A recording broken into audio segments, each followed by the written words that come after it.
भूल कर भी इस प्रसाद को। नमस्ते फ्रेंड्स, हम खुशबू मिश्रा स्वागत करते हैं अपने चैनल खुशबू मिश्रा ब्लॉग में। कैसे हैं आप सब? मुझे कमेंट में ओम नमः शिवाय ज़रूर लिखिएगा। और आज इस वीडियो में जानेंगे नाग पंचमी कब है, नाग पंचमी के दिन हमें क्या करना चाहिए, क्या नहीं करना चाहिए, सुबह से लेकर शाम तक की संपूर्ण नियम, पूजा विधि, पूजा का शुभ मुहूर्त क्या है, बहुत सारी जानकारी आपको इस वीडियो में मिलेगी। इससे पहले अगर आपने मेरे इस चैनल को सब्सक्राइब नहीं किए हैं तो इसे सब्सक्राइब कर लीजिए, बेल आइकन को ज़रूर प्रेस कीजिए जिससे वीडियो की नोटिफिकेशन आप लोग के पास सबसे पहले पहुंचे। सावन महीने के शुक्ल पक्ष में पड़ने वाली पंचमी तिथि को नाग पंचमी मनाई जाती है और इस दिन हम नाग देवता का पूजन करते हैं।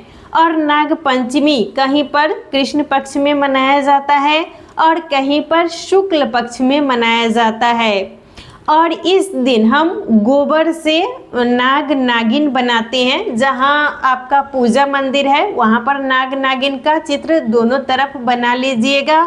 और जो आपका मुख्य दरवाज़ा है उस पर हम नाग नागिन बनाते हैं और उनको सिंदूर का तिलक लगाते हैं, दूध लावा चढ़ाते हैं। और इस बार नाग पंचमी 17 अगस्त दिन सोमवार को है। तो जो लोग सावन सोमवार का व्रत करते हैं तो सावन का तीसरा सोमवार पड़ रहा है तो वो लोग उस दिन व्रत रखेंगे और उस दिन नाग पंचमी भी मनाई जाएगी।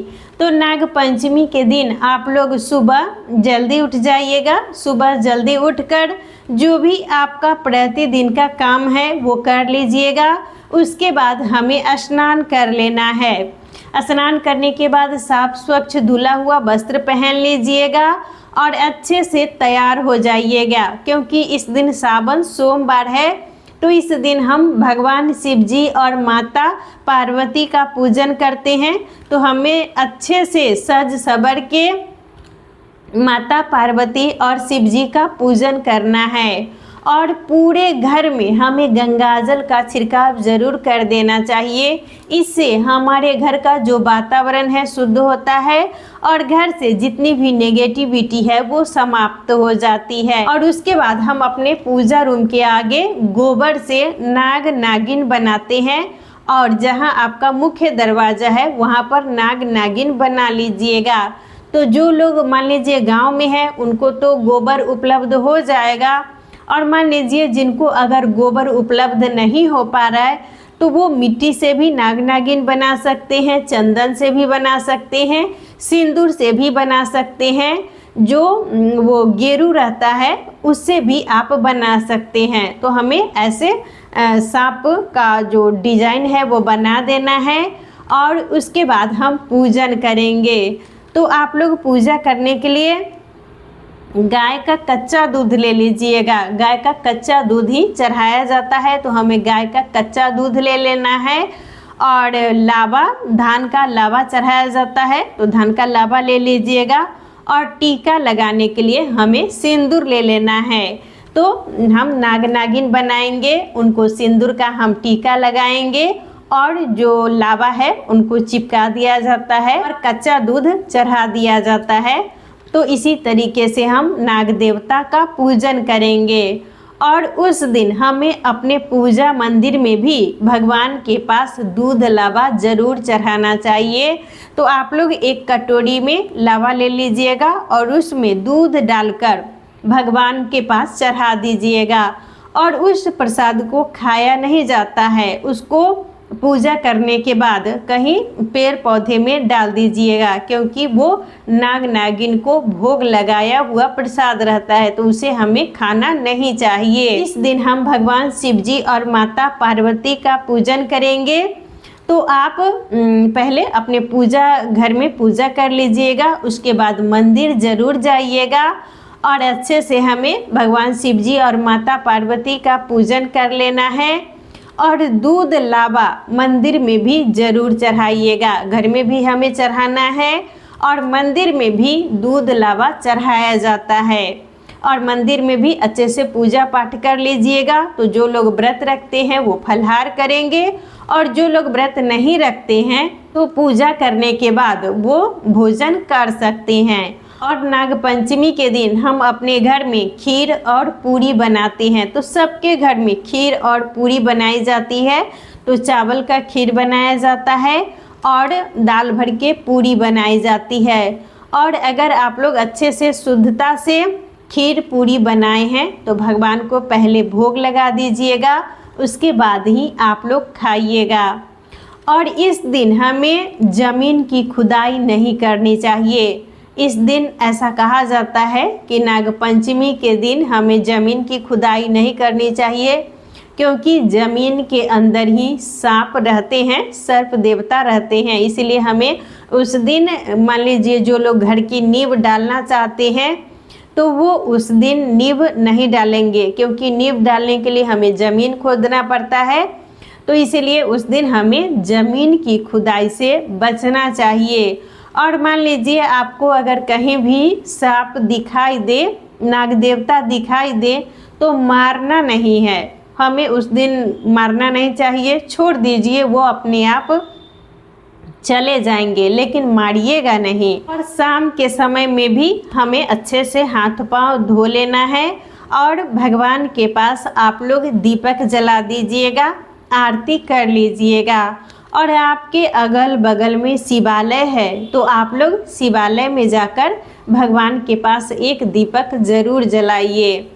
और नाग पंचमी के दिन हमारे यहाँ जो नीम का पत्ता रहता है, जो उसको डाली कहा जाता है, तो वो भी उस दिन भगवान के पास रखा जाता है। और जो कुश है उस दिन उखाड़ कर लाया जाता है और कुश भी वहाँ पर चढ़ाया जाता है।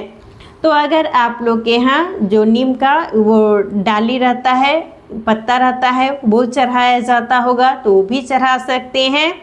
और उस दिन अगर कुश उखाड़ कर लाया जाता होगा तो आप लोग कुश मंगवा लीजिएगा। और कुश हमें अपने घर में ज़रूर रखना चाहिए, क्योंकि जब हम कोई पूजा पाठ करते हैं तो हम कुश का प्रयोग करते हैं। और ग्रहण भी लगता है तो खाने में हम कुश डालते हैं। तो उस दिन कुश उखाड़ने का नियम है और उखाड़ कर सबसे पहले हम भगवान के पास रखते हैं, उसके बाद आप उसका पूजा पाठ में प्रयोग कर सकते हैं। और इस दिन हमें चूल्हे पर तावा नहीं चढ़ाना चाहिए। लोहे का जो, मान लीजिए कढ़ाई है आपके पास, लोहे का तवा है, तो वो भी आप लोग चूल्हा पर नहीं चढ़ाइएगा। इसीलिए इस दिन पूरी बनाने का नियम है। इस दिन रोटी भी नहीं बनाई जाती है, पूरी बनाई जाती है। तो आप लोग हो सके तो इस दिन रोटी भी ना बनाएं और तवा का प्रयोग भी ना करें। इस दिन हमें पूजा मंदिर में भी भगवान के पास दूध लावा ज़रूर चढ़ाना चाहिए। तो आप लोग इस तरीके से, ये जो धान का लावा रहता है बाज़ार में आपको ये मिल जाएगा, तो ये ले लीजिएगा। और ये गाय का कच्चा दूध है और इसी का इस दिन भोग लगाया जाता है। तो ये जो धान है, इसी धान का जो लावा है, इसी में हम दूध डाल देते हैं और इस प्रसाद को खाया नहीं जाता है। आप लोग भूल कर भी इस प्रसाद को नहीं खाइएगा। इसको आप कहीं पर पेड़ पौधे के नीचे रख दीजिएगा। ऐसा माना जाता है कि ये जो प्रसाद है वो हम नाग देवता को भोग लगाते हैं, तो ये हमें खाना नहीं चाहिए। तो जो ये प्रसाद है आप लोग भूल कर भी उस दिन नहीं खाइएगा। और हमें घर में भी ये दूध लावा का भोग लगाना है। और आप जब मंदिर जाइएगा पूजा करने के लिए शिवालय में, तो वहाँ पर भी दूध लावा लेकर जाइएगा और नाग देवता को हमें दूध लावा चढ़ाना है। पंचमी तिथि प्रारंभ 16 अगस्त दिन रविवार को शाम में 4:53 से शुरू हो जा रही है और पंचमी तिथि की समाप्ति 17 अगस्त दिन सोमवार को शाम में 5 बजे समाप्त हो जाएगी। तो इसीलिए इस बार नाग पंचमी 17 अगस्त दिन सोमवार को है और पूजा का शुभ मुहूर्त है सुबह में 6:04 से लेकर 8:39 तक। तो आप लोग सुबह में इसी शुभ मुहूर्त में पूजा कर लीजिएगा। नाग पंचमी के दिन हमें इन्हीं सब नियमों का पालन जरूर करना चाहिए, तो आज का वीडियो यहीं तक था। फिर मिलूंगी एक नए वीडियो में। वीडियो अच्छा लगे तो आप लोग इसे लाइक ज़रूर कीजिएगा, मेरे इस चैनल को सब्सक्राइब कीजिएगा। फिर मिलूंगी एक नए वीडियो में, तब तक के लिए नमस्कार। ओम नमः शिवाय।